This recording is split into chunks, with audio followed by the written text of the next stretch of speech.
Even as a section of India surges forward with economic prosperity and the access to goods and services that comes with it, little of this wealth and development has reached the 3/4 of India's rural poor, living at less than $2 per day. On a walking tour of villages northeast of Akola district in India, we encountered this old man mining for water in a dry channel bed one January. Just a little later, we saw children similarly drawn to mining for water. This girl offered us some of her precious quarry to drink.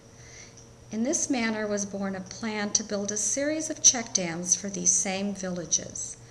The dams would recharge aquifers. They would store water during the monsoon in half-mile-long reservoirs. They would become gathering places for women to wash summer's accumulated laundry. This is a land where water is very scarce. Even in the wettest of times, water is piped to these villages just twice a week for merely an hour. With funding from Rotary District 5030, Rotary International, and more recently from the Kimberly-Clark Corporation, 21 dams have been built, and 4 more are under construction. These dams have improved the lives of people in 6 villages with a combined population of nearly 10,000. Farmers drawing water from the dams have reported an increase in their second post-monsoon crop of chickpeas by up to 100%. They say the groundwater levels have risen too. Data collected so far is corroborating this.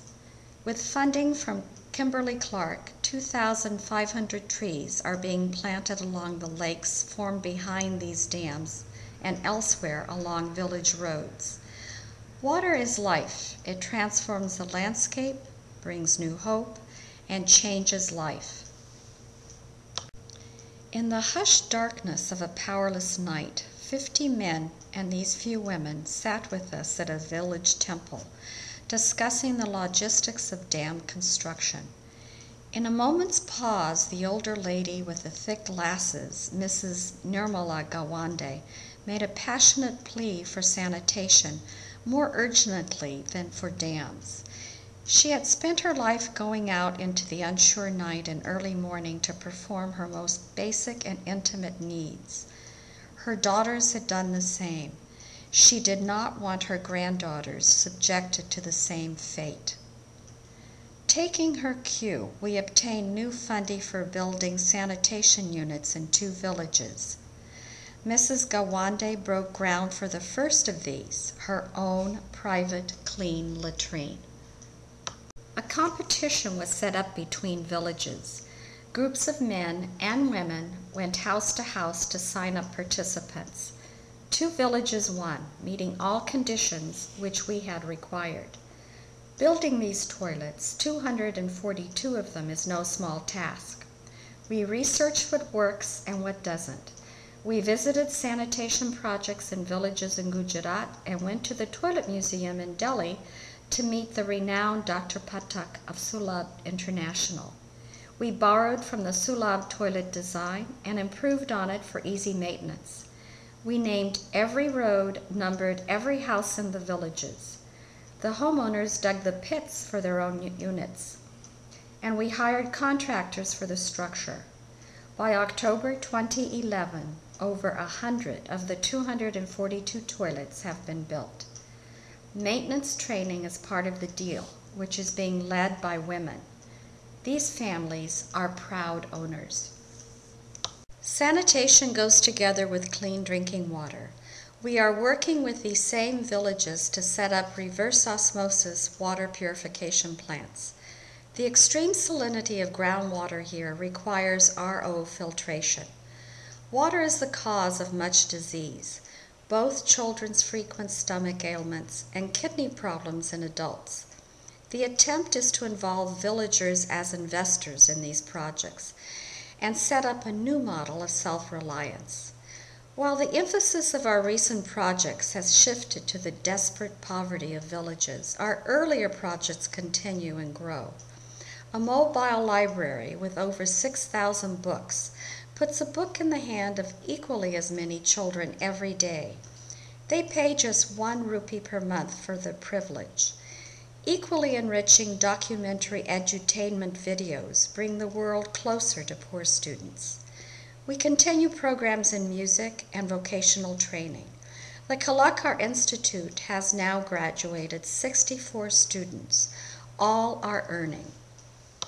And what became of the computer rooms that we equipped back at our start when the digital divide was the crisis of the times? Nearly 10 were started. They continue to be used at various levels of competence. Our emphasis has shifted to enriching teachers' knowledge and teacher training, for that is more important and fundamental than provision of computers. They, more often than not, sit as museum pieces. We have partnered with People's Science Institute from Dehradun, drawing on their expertise to continue the check dams project into 2013. And we are on the cusp of partnering with educators in India who will provide workshops at our Akola Teachers Club.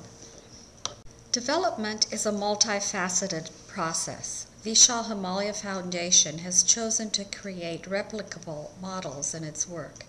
In each case, we now seek ways to generate revenues locally and pay our staff via revenue sharing.